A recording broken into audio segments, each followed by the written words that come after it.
আমন্ত্রণ প্রবাসের সংবাদে সাথে আছি সারা মেহজাবিন। দেখছিলেন শিরোনামগুলো, এবার বিস্তারিত।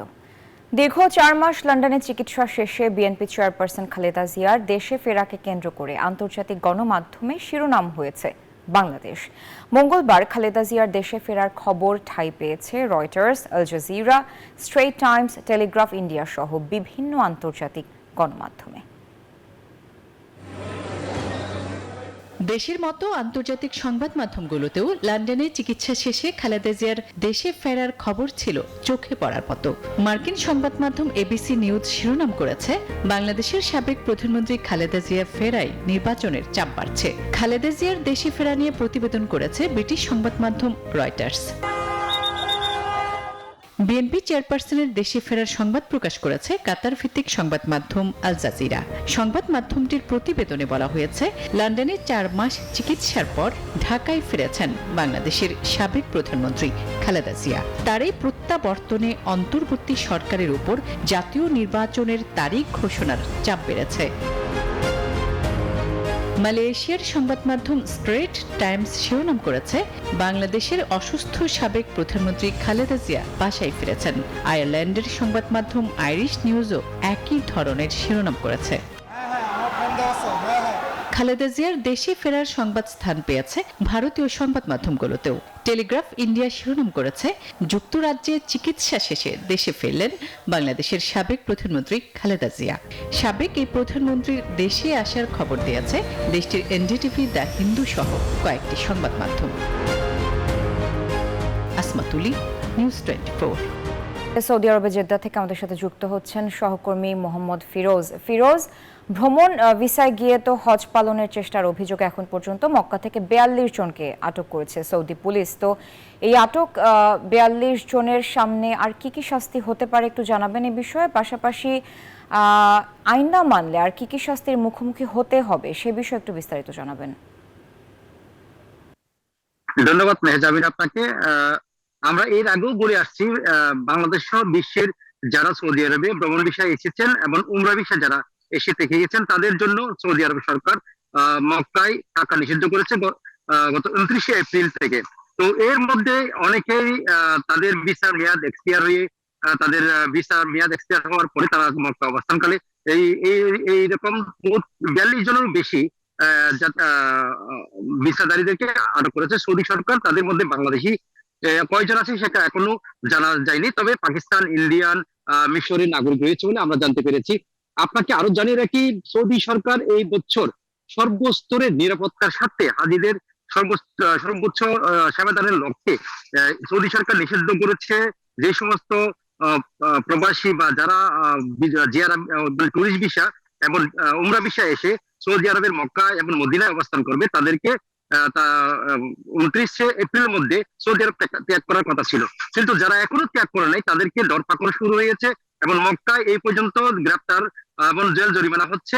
এছাড়াও আগামী জুনের 1 তারিখ থেকে চাঁদ দেখার সাপেক্ষে চাঁদ দেখার দিন থেকে শুরু করে যারা মক্কা মদিনায় অবস্থান করবেন, মক্কায় বিশেষ করে মক্কায়, তাদেরকে ধরে 10 বছরের জেল এবং জরিমানা নির্ধারণ করেছে। এছাড়াও সৌদি সরকার ঘোষণা করেছে তারা যেন 10 বছরের জন্য সৌদি আরবে নিষেধাজ্ঞার মধ্যে আসতে না পারে।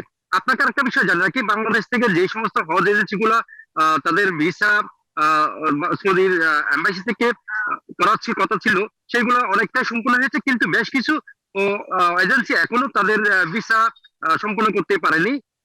তাদের ব্যাংকে কি আছে আমরা এখনো এই ব্যাপারে বিস্তারিত জানতে পারিনি। আমরা এই ব্যাপারে বাংলাদেশ হজ মিশনের সাথে যোগাযোগ করেছি, তারা বলছে অতি শীঘ্র তাদের ব্যবস্থা করার কথা রয়েছে। কিন্তু এইখানে যারা এসেছে বাংলাদেশ থেকে এই পর্যন্ত 30,000 হাজি মক্কা এবং মদিনায় অবস্থান করেন, তারা হজের প্রস্তুতি নিচ্ছেন এবং ইবাদতে তারা মশগুল আছেন। এছাড়াও মক্কায় প্রচুর আপনার নিরাপত্তা চলতেছে। যারা জিদ্দা এবং তায়েব অন্যান্য ডিস্ট্রিক্ট থেকে তারা মক্কায় প্রবেশ করার চেষ্টা করছে তাদেরকে সৌদি সরকার নির্দিষ্ট করে বলেছে যে আপনার উইদাউট পারমিশন ছাড়া যেন মক্কায় না। ফিরোজ, আপনাকে ধন্যবাদ যুক্ত হওয়ার জন্য। দেশের সব পক্ষ রাজি হলেই মানবিক করিডোর ইস্যুতে সিদ্ধান্ত নেবে সরকার, এমন মন্তব্য করেছেন জাতীয় নিরাপত্তা উপদেষ্টা খলিলুর রহমান। মঙ্গলবার পররাষ্ট্র মন্ত্রণালয়ের সাংবাদিকদের প্রশ্নের উত্তরে এসব কথা বলেন তিনি। ভারত পাকিস্তান সংঘাত প্রসঙ্গে আরও পররাষ্ট্র উপদেষ্টা তৌহিদ হোসেন জানান, বাংলাদেশ শান্তি চায়। যুদ্ধ সংঘাতপূর্ণ কোনো দেশের মধ্যে নিপীড়িত মানুষকে সহায়তার জন্য কোনো পথকে বলা হয় মানবিক করিডোর। রাখাইনে গৃহযুদ্ধের কারণে সংকটে রোহিঙ্গারা, তাদের সহায়তায় বাংলাদেশের কাছে মানবিক করিডোর চেয়েছে জাতিসংঘ। এই ব্যাপারে বাংলাদেশ সরকারের অবস্থান।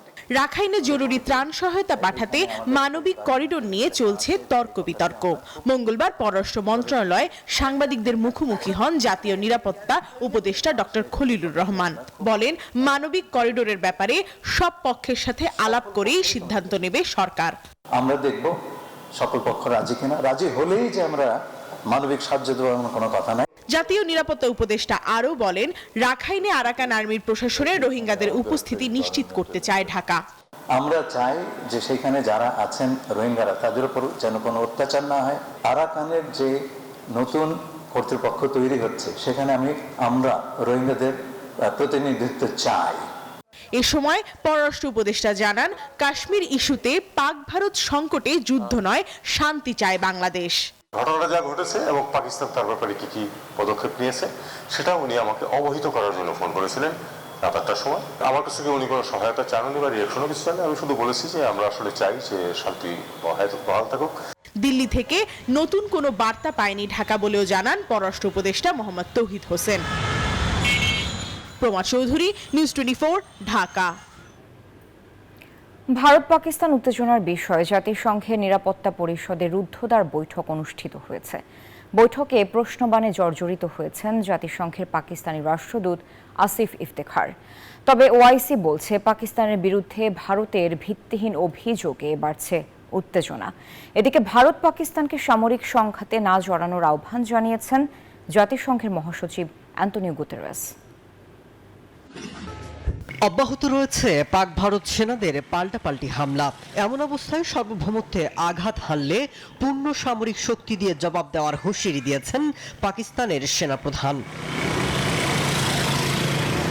ভারত এবং পাকিস্তানের মধ্যে চলমান উত্তেজনা নিয়ে জাতিসংঘের নিরাপত্তা পরিষদে রুদ্ধদ্বার আলোচনা হয়েছে। এ সময় পরিষদের সদস্য দেশগুলোর প্রতিনিধিরা উত্তেজনা কমাতে এবং সংলাপে বসতে দুই দেশের প্রতি আহ্বান জানান। তবে জঙ্গি সংশ্লিষ্ট নিয়ে জাতিসংঘের নিরাপত্তা পরিষদের বৈঠকে প্রশ্নবাণে জর্জরিত হয়েছেন জাতিসংঘের পাকিস্তানি রাষ্ট্রদূত আসিফ ইফতেখার। ক্ষেপণাস্ত্র মহড়া নিয়েও কথা শুনতে হয়েছে তাকে। India's conduct marked by a disregard. এমন অবস্থায় উত্তেজনাকর এই পরিস্থিতি নিয়ে উদ্বেগ প্রকাশ করেছে ইসলামী সহযোগিতা সংস্থা ওআইসি। সংস্থাটি বলছে, পাকিস্তানের বিরুদ্ধে ভারতের ভিত্তিহীন অভিযোগ দক্ষিণ এশিয়ার নিরাপত্তাজনিত উত্তেজনা আরও বাড়িয়ে তুলছে। এদিকে পারমাণবিক অস্ত্রধারী পাকিস্তান এবং ভারতকে সর্বোচ্চ সংযম হওয়ার আহ্বান জানিয়েছেন জাতিসংঘের প্রধান অ্যান্টোনিও গুতেরেস। বিশেষ করে এই সংকটময় মুহূর্তে এমন একটি সামরিক সংঘাত এড়ানো অত্যন্ত গুরুত্বপূর্ণ, যা সহজেই নিয়ন্ত্রণের বাইরে চলে যেতে পারে। এখন সর্বোচ্চ সংযম এবং বিপদের ধার থেকে সরে আসার সময়। অন্যদিকে ৭১ সালের পর প্রথমবারের মতো যুদ্ধ পরিস্থিতি মোকাবেলায় বিভিন্ন রাজ্যে নিরাপত্তা মহড়ার নির্দেশ দিয়েছে মোদী সরকার, যেখানে সাধারণ মানুষ নিয়েও মহড়া দেওয়া হবে বলে জানানো হয়েছে। মাসুদ রানা, নিউজ 24। গণমানুষের ভালোবাসা আর দলীয় নেতাকর্মী পরিবেষ্টিত হয়ে বিমানবন্দর থেকে গুলশানের বাসভবন ফিরোজায় ফিরেছেন বিএনপি চেয়ারপারসন বেগম খালেদা জিয়া। সঙ্গে দুই পুত্রবধূ জুবাইদা রহমান ও সৈয়দা শামিলা রহমান। লন্ডনে দীর্ঘ 4 মাস চিকিৎসা শেষে মঙ্গলবার সকাল 10টা 40 বিশেষ এয়ার অ্যাম্বুলেন্সে ঢাকায় নামেন সাবেক প্রধানমন্ত্রী। পথে পথে শুভেচ্ছা জানান দলীয় নেতাকর্মীরা। বিএনপি মহাসচিব বলেন, খালেদা জিয়া দেশে ফেরায় সুগম হবে গণতন্ত্রে উত্তরণের পথ। দেশে ফিরেছেন দেশনেত্রী বেগম খালেদা জিয়া। নেতাকর্মীদের পাশাপাশি পেয়েছেন গণমানুষের ভালোবাসা, উষ্ণ অভ্যর্থনা। জীবনের পরন্ত বেলায় এজন্য এক অবিশ্বাস্য ঐতিহাসিক প্রত্যাবর্তন।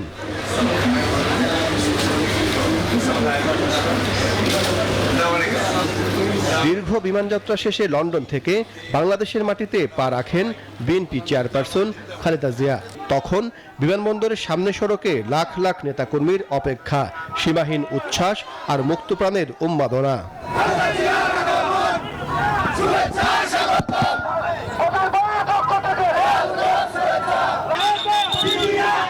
খালেদা জিয়া কি নিজেও জানতেন কিংবা ভেবেছেন কখনো এমন মুক্ত পরিবেশে শ্রদ্ধায় ভালোবাসায় তাকে স্বাগত জানাতে রাস্তায় নেমে আসবে লাখ লাখ মানুষ?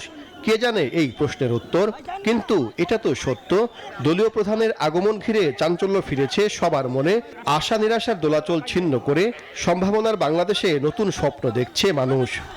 আমরা মনে করি যে বেগম খালেদা জিয়ার এই উপস্থিতি, তার দেশে ফিরে আসা, এটা আমাদের গণতন্ত্রের উত্তরণের পথকে আরো সহজ করবে, দেশকে একটা সঠিক বৈষম্যহীন একটা পরিস্থিতির দিকে নিয়ে যেতে সহযোগিতা করবে।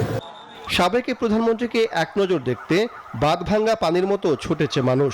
প্রচণ্ড রোদ আর ভ্যাপসা গরম, কি আসে যায় তাতে? মাইলের পর মাইল হেঁটেছেন বিএনপি চেয়ারপারসন সাবেক প্রধানমন্ত্রীর গাড়ি বহরের সঙ্গে। এসব কেবলই ভালোবাসার বহিঃপ্রকাশ। কেউ হাতে ফুল নিয়েছেন, কেউ বা ব্যানার প্লেকার্ড, কেউ আবেগে পড়েছেন খালেদা জিয়ার ছবি সংবলিত টি শার্ট, নয়তো তারেক রহমানের। বিমানবন্দর থেকে শুরু পুরো সড়ক জুড়ে বিএনপি নেতাকর্মীদের সড়ক পদচারণা, দীপ্ত স্লোগানে জানান দেন নিজেদের উপস্থিতি।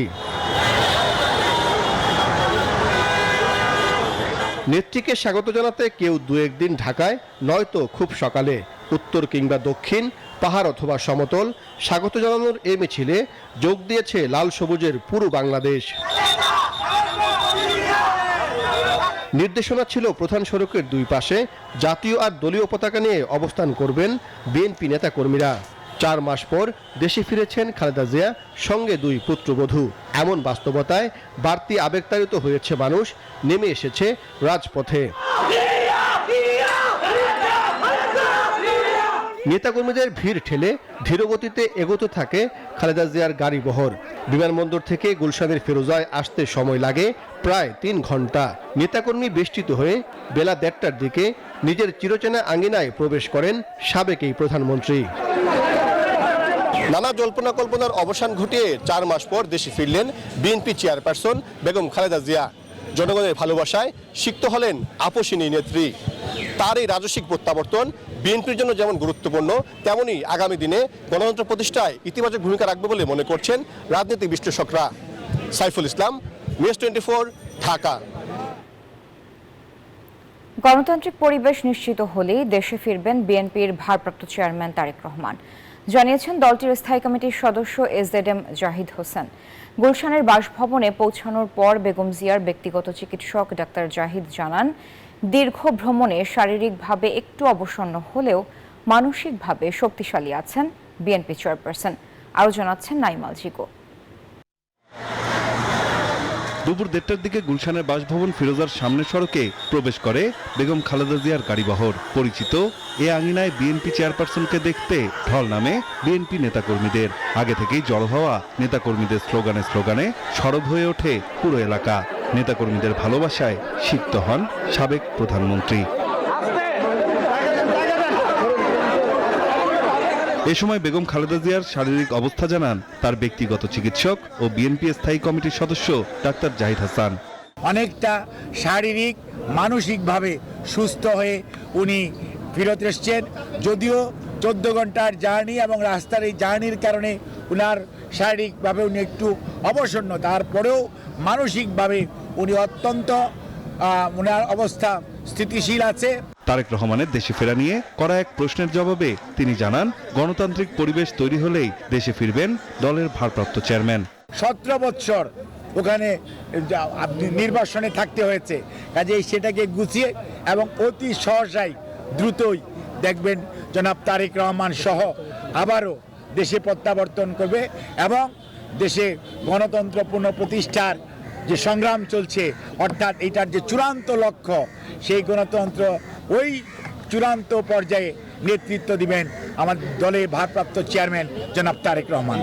সবসময় পাশে থাকায় সকল নেতাকর্মী ও দেশবাসীকে ধন্যবাদ জানিয়েছেন বেগম খালেদা জিয়া।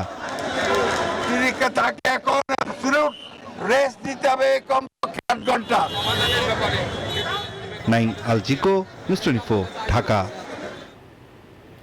সমাজে অর্থবহ পরিবর্তন বাস্তবায়নে তরুণদের রাজনৈতিক কর্মকাণ্ডে আরও সক্রিয় হওয়ার আহ্বান জানিয়েছেন প্রধান উপদেষ্টা ডক্টর মোহাম্মদ ইউনূস। মঙ্গলবার রাষ্ট্রীয় অতিথি ভবন যমুনায় নরওয়ের বিভিন্ন রাজনৈতিক দলের তরুণ নেতাকর্মীদের একটি প্রতিনিধি দল সাক্ষাৎ করতে এলে তিনি আহ্বান জানান। নীতি নির্ধারণে তরুণদের সক্রিয় গুরুত্বপূর্ণ ভূমিকা রাখতেই আহ্বান বলে জানান তিনি। এ সময় প্রতিনিধি দলের সদস্যরা বাংলাদেশে তরুণদের সঙ্গে সাক্ষাতের অভিজ্ঞতা তুলে ধরেন।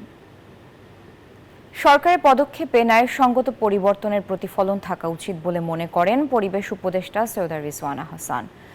আইএলও, এফএও, লউডস ফাউন্ডেশন ও টিআরএফ এর যৌথ উদ্যোগে ঢাকায় 2 দিনব্যাপী বাংলাদেশ ন্যায়সঙ্গত পরিবর্তন একাডেমির উদ্বোধনী অনুষ্ঠানে এ কথা জানান তিনি।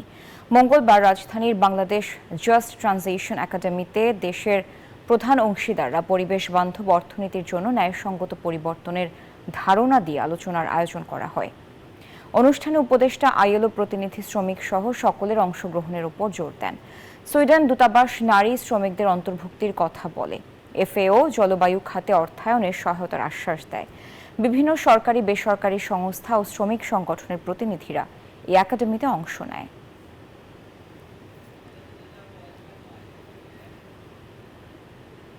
বাংলাদেশের হয়ে খেলতে আর কোনো বাধা নেই সমিত সোমের।